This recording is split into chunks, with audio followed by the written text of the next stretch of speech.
नमस्कार भारत। नमस्कार साथियों, मैं मुकेश परिहार युद्ध गुरुकुल के यूट्यूब चैनल पर आपका हार्दिक स्वागत करता हूं, वंदन करता हूं, अभिनंदन करता हूं। समा है बिल्कुल दिसंबर का, ये अंतिम पड़ाव चल रहा है। एक बहुत ही बड़ा खतरनाक सा समय था 2020। इस 20 के अंत से एक बहुत बड़ी एग्ज़ाम का एक आगाज़ हुआ है और वो है एनटीपीसी।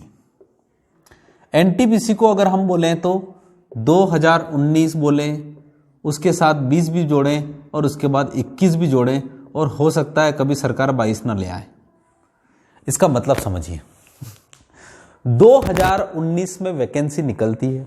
2019 में लगभग अप्रैल मई जून में वैकेंसीज आती है। उसके बाद 2019 में ही इसकी एग्ज़ाम होना थी, पर वो न होके 2020 के अंत से, यानी सबसे पहला फेज जो है वो 28 दिसंबर 2020 से शुरू हो रहा है। आपको पता है अभी एनटीपीसी की जो एग्ज़ाम है, उस एग्ज़ाम ने एनटीपीसी की जो एग्ज़ाम है उसमें 28 दिसंबर से एग्ज़ाम स्टार्ट होने वाली है और यहाँ पे बच्चों के एग्जामिनेशन सेंटर की डिटेल आ चुकी है। ये आपकी 13 तारीख से 13 जनवरी 2021 तक चलेगी। इसको बोलते हैं फर्स्ट फेज। इस प्रकार से 5 फेज होंगे, यानी अभी ये 15 दिन का एक फेज होगा। ये लगभग 15 दिन के हैं, तो 15 दिन का एक फेज होगा। उसके बाद जस्ट फिर नेक्स्ट फेज, उसी प्रकार से लगभग 5 फेज में मिलकर ये एनटीपीसी की एग्जाम कंप्लीट होगी। तो 2020 के अंत में हमारे सभी बेरोजगार युवाओं के लिए खुशखबरी है, जिसमें एनटीपीसी की एग्जाम हो गई है। नॉन पॉपुलर कैटेगरीज, देखो एनटीपीसी का मतलब होता है नॉन टेक्निकल पॉपुलर कैटेगरीज, ध्यान रखिएगा। नॉन टेक्निकल पॉपुलर कैटेगरीज, ठीक है, ये एग्जाम्स है। इस एग्जाम की रणनीति क्या होगी उसके बारे में हम चर्चा करेंगे। आपकी रणनीति क्या होगी, ध्यान से सुनिए। स्ट्रेटजी, ज्ञान एक अलग चीज होती है कि हमारे पास है कि हमने रीजनिंग भी पढ़ लिया, हमने मैथ्स भी पढ़ लिया, हमने जीके भी पढ़ लिया, पर आप रणनीति के साथ वहां पे 100 क्वेश्चनों को लेके जा रहे हैं। ध्यान रखिएगा, इस रणनीति में आपको सबसे पहले है आपके पास जीए, जनरल अवेयरनेस, दूसरा है आपके पास गणित, और उसके बाद तीसरा चैप्टर है आपके पास रीजनिंग, जिसको अपन बोलते हैं तर्क शक्ति। ठीक, ये आपका 40 नंबर का है, गणित आपकी 30 नंबर की है, और रीजनिंग आपकी भी 30 नंबर की है। इन 100 में से आपको नंबर लाना है। अगर आप वाकई में रियली एनटीपीसी की तैयारी कर रहे हैं और एनटीपीसी की तैयारी करना ही चाहते हो, और अफसोस अभी क्या होता है कि पूरा फेस बदल गया।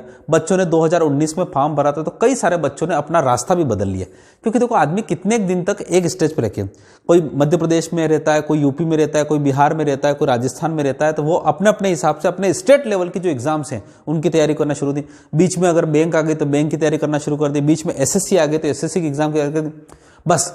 परंतु अब दिसंबर से जो एग्जाम, जैसे ही बच्चों को पता चला कि 28 दिसंबर को है, तो लोगों में हलचल हो गई। अब यहां पर किस प्रकार से अपने को अपनी रणनीति को अपनाना है, देखो सबसे पहले हम बात करते हैं गणित की, सबसे क्योंकि हमें अपना कॉन्फिडेंस गेन करना है। एक बात ध्यान रखिएगा, तो सबसे पहले अगर दिन भर आप तैयारी करते हैं, तो दिन भर का मतलब होता है कि आप अगर तैयारी करते हैं तो गणित नाम की एक चीज को सबसे पहले उठाइए, रीजनिंग। ये दोनों ऐसे है जिसमें गणित में अगर कहा जाए तो युद्ध गुरुकुल में कहा जाए, युद्ध गुरुकुल की मैं बात कर रहा हूं, उस युद्ध गुरुकुल में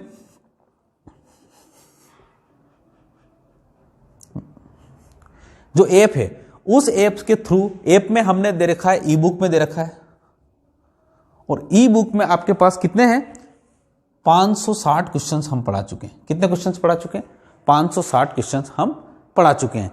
अब यहां पर उन 560 क्वेश्चंस जो इस 30 नंबर से रिलेटेड है, ध्यान रखिएगा कितने रिलेटेड है, इस 30 क्वेश्चन, और इन 560 का वीडियो भी हमने यहां पर कर रखा है। इसका मतलब होता है एनटीपीसी की मैथ्स की तैयारी लगभग इसमें से हो जाएगी। एनटीपीसी की मैथ्स की जो तैयारी है उसमें एक तो होता है एडवांस मैथमेटिक्स और एक और होता है अंक गणित, जिसको बोलते हैं अपन न्यूमेरिकल मैथमेटिक्स। ठीक है, चलिए अब एक बात बताइए, यहां पर जो हमारे पास जो चल रहा है एडवांस मैथमेटिक्स। एडवांस मैथमेटिक्स में आपके पास 3 मितियां होती है। एक तो होती है त्रिकोणमिति, एक और होती है ज्यामिति, और एक होती है आपके पास क्षेत्रमिति। इन तीनों मितियों से करके एक बात ध्यान रखिएगा, 30 में से 10 क्वेश्चन का जमावड़ा इन तीनों का ही रहेगा। ज्यामिति और क्षेत्रमिति को यूथ गुरुकुल ऐप जो यूट्यूब का चैनल है उस पर अच्छी तरह से समझा रखा है, फिर भी हम यहाँ पे रिवीजन सेशन को स्टार्ट करेंगे। ठीक है, त्रिकोणमिति की बात करें तो त्रिकोणमिति का चैप्टर हमें करवाना है, तो मैं त्रिकोणमिति का चैप्टर आपको यूट्यूब पे अभी करवा दूंगा। ठीक है, 10 नंबर का। अंक गणित का सारी चीजें हमने यहाँ पे करवा रखी है, लगभग percentage, profit loss, work and time, सारी चीजें कंप्लीट है, बस आपको उनको रिवीजन करना है। और उसी रिवीजन के लिए रोज शाम को 6 बजे, ध्यान रखिएगा, रोज शाम को 6 बजे यूथ गुरुकुल का जो ऐप है वहां पे हम 10-10 क्वेश्चन को करते हैं। अब उसका पूरा कंटेस्ट आपकी तरह से, जब तक आपकी एग्जाम नहीं हो जाती तब तक उसमें आपका मेन मकसद रहेगा एनटीपीसी के एग्जाम को इंक्लूड करके उसके टाइप के क्वेश्चंस को करवाना। तो 30 नंबर ये कंप्लीट हो जाएगा। रीजनिंग अगर आप कैसे भी तैयारी कर रहे हो, अगर कोई सा भी प्रैक्टिस सेट हो ऑनलाइन ऑफलाइन, अगर उस प्रैक्टिस सेट के कम से कम 10 या 15 सेट आपने लगा लिया और बार बार उन सेटों को लगा लिया, ध्यान से सुनना, फिर रीजनिंग के लिए आपको कोई भी एक प्रैक्टिस सेट ले लीजिए, वो ऑफलाइन ले लीजिए, ऑनलाइन ले लीजिए, उसके 5 या 10 सेट को आपको बार बार अगर लगा देते हो तो आपका रीजनिंग का सेशन पूरा हो जाता। तो रीजनिंग भी हो जाए, 30 और 30 60 हो गया। अब आते हैं हम जीए की तरफ। जीए जो बनेगा, एक तो बनेगा करंट अफेयर से। करंट अफेयर्स का मतलब होता है हाल ही की चीजों से, ठीक, 2 चीजें। उसके बाद एक बनेगा स्टैटिक जीके से, अब उसमें साइंस से। तीसरा बनेगा आपका, ध्यान से सुन लीजिएगा, जीए करंट अफेयर से होगा जो हाल ही की चीजें होगी, एक होगा साइंस और एक होगा विविध,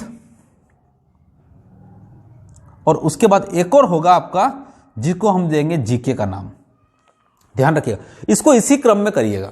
जनरल अवेयरनेस से मैं आपसे बता दूं कि इसी क्रम में पढ़िएगा। आप ऐसा नहीं कि जीके याद करना है तो डायरेक्ट इतिहास में जाके हड़प्पा सभ्यता से पढ़ने बैठ गए कि मैं तो हड़प्पा सभ्यता से पढ़ूंगा। नहीं सर, ऐसा नहीं करना है। ध्यान रखिएगा, करंट अफेयर्स का मतलब होता है पिछले लगभग 1 साल का जो जीए होता है।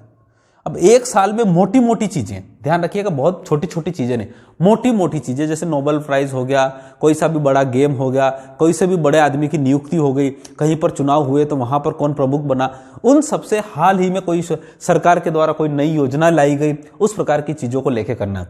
ध्यान रखिएगा, कम से कम 5 से 10 क्वेश्चन यहां पर करंट अफेयर से पूछे जाएंगे। ठीक, साइंस जो होता है, रेलवे की एग्जाम देने जा रहे हैं, रेलवे का मतलब होता है रेलगाड़ी, रेलगाड़ी का मतलब होता है विज्ञान का आविष्कार, और विज्ञान के उस आविष्कार में विज्ञान के प्रश्न ज्यादा पूछे जाते हैं।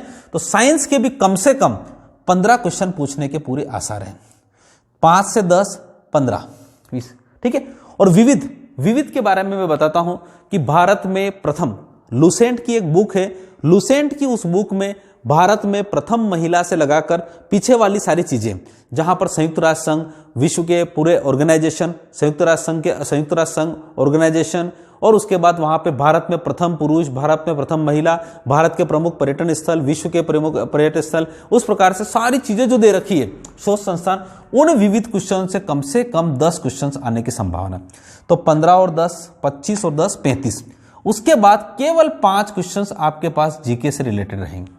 जीके का मतलब होता है वो ये प्रश्न पूछ सकता है कि आपके पास इतिहास क्या है उसके पास, क्योंकि पिछले 2016 में जो एनटीपीसी हुई थी उनके सारे पेपर का मैंने एनालिसिस किया, उससे पहले जो भी पेपर हुई थी उन सब का एनालिसिस करने पर यह पाया कि इस प्रकार का जीके होता है।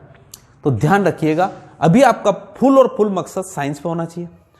साइंस में आपका फिजिक्स, केमिस्ट्री और बायोलॉजी उसके ऊपर, उसके बाद यहाँ पे विविध नाम की एक लुसेंट में है, उनको पढ़िए। जीके को, इसको अभी छोड़ भी दीजिए, इसके बारे में अगर ये करिएगा तो आपको कहीं पर भी जीके के अगर एमसीक्यू मिल जाए, मल्टी चॉइस क्वेश्चंस, एमसीक्यू जिसको बोलते हैं मल्टी चॉइस क्वेश्चन, अगर ये आपको मल्टी चॉइस क्वेश्चंस मिल जाए कम से कम 500 या 1000, तो उन्हीं को लगा लीजिए रट्टे। जो स्पीडी नाम की एक बुक आती है उसमें से मिल जाएगा आपको। ध्यान रखिएगा, अच्छी रणनीति ही आपको कारगर दिला सकती है। ठीक है। तो यहां पर एक स्पीडी नाम की एक बुक आती है जिसमें जीके के कुछ क्वेश्चंस रहते हैं, उसमें विविध के भी मिल जाएंगे, उसमें साइंस के भी मिल जाएंगे। विविध तो देखो आप लुसेंट से पढ़ना, एक ही चीज को 10 जगह से पढ़ोगे कंफ्यूजन पैदा होगा। विविध लुसेंट से ही पढ़ना, साइंस भी जनरली लुसेंट से ही पढ़ना। करंट अफेयर्स की एक स्पीडी बुक आती है अभी करंट अफेयर्स की, पिछले 1 साल की एक रेलवे के लिए स्पेशल बुक होती है स्पीडी, उसको ले लीजिएगा आप, तो यहां पर इसका प्रीफर हो जाएगा। उसके बाद जीके के लिए यहां पर एमसीक्यू ले लीजिएगा, कम से कम 1000 एमसीक्यू, इसके लिए भी जनरली स्पीडी में प्रीफर कर सकता हूं आपको। ठीक, बस जीके के 40 क्वेश्चन इसी में से आ जाएंगे, ज्यादा कुछ भी करने की जरूरत नहीं है इसी प्रकार से, क्योंकि अभी आपके पास जो 10 या 15 दिन का समय बचा है वो इसी के लिए काफी होगा।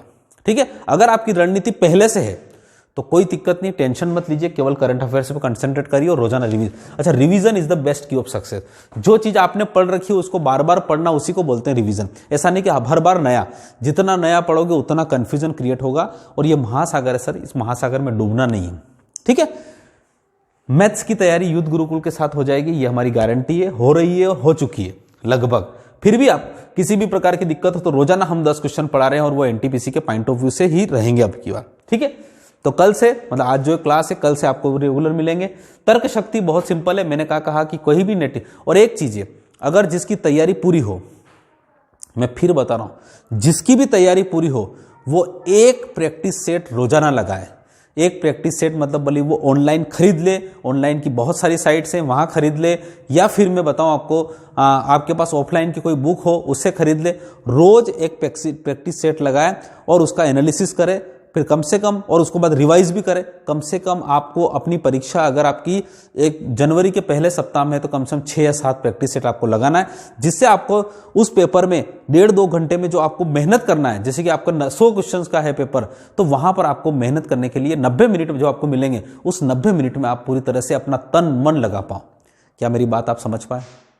मेरी बात अगर समझ पाए हो तो समझ लीजिएगा, यह रणनीति अपनाना पड़ेगी। ध्यान रखिएगा, ज्ञान नहीं सर, ज्ञान तो लगभग मैं बताऊं आपको 100 में से, देखो एक बात बताइए, एग्जाम में मैं बता रहा हूं 100% अगर लोग अभ्यर्थी हैं तो एक बात ध्यान रखिएगा, 90% तो केवल और केवल भर्ती के होते हैं, जिनका कोई मतलब नहीं और आपसे कोई कंपटीशन भी नहीं। ठीक, 10% लोगों के पास होता है ज्ञान। सिलेक्शन 1% का होता है, मैं बता ही चुका हूं आपको, कितने परसेंट के? 1%। इसमें से 9% लोग वो होते हैं जो ज्ञान होते हुए भी अच्छी तरह से उस एग्जाम में रणनीति नहीं अपनाते, उसके कारण वो बाहर हो जाते हैं। सर अपनी कंपटीशन यहां 90 से तो है ही नहीं, जो केवल फॉर्म भरते हैं और बस परीक्षा देने जाते हैं। वो कभी भी उनसे भी पूछ लो, परीक्षा देने से पहले और परीक्षा देने के बाद, उनका भी पता है कि उनको पता है सिलेक्शन नहीं होगा। केवल 10% लोगों को पता होता है कि मेरा सिलेक्शन होगा, परंतु उनकी अच्छी रणनीति के कारण उसमें से 9% तो बाहर निकल जाते हैं, केवल 1 का सिलेक्शन होता है। यही है कॉम्पिटिटिव एग्जाम का रणनीति चक्रव्यूह, और इस चक्रव्यूह को भेदना है हमें। ठीक है, तो बिल्कुल यूथ गुरुकुल मैथ्स के लिए 30 नंबर के लिए आपकी तरफ से, आपके लिए पूरी तरह से दृढ़ संकल्पित है, पूरी तरह से तैयार है। तो आशा करता हूं कि आप चीजें अच्छी लगेगी, और किसी भी प्रकार की कोई भी दिक्कत हो, अगर आप हमसे कुछ हेल्प चाहते हैं किसी प्रकार की, तो हमें बिल्कुल कमेंट बॉक्स में लिखें, हम आपके लिए हमेशा तत्पर रहेंगे, हमेशा तैयार रहेंगे। ठीक है, तो बिल्कुल सभी मेरे भाई बंधु सखा मित्र को, एनटीपीसी की तैयारी करने वाले को बेस्ट ऑफ लक, अच्छी तैयारी करें, रणनीति के साथ तैयारी करें, सफलता आपके कदम चूमेगी। थैंक यू सो मच, जय हिंद, जय भारत।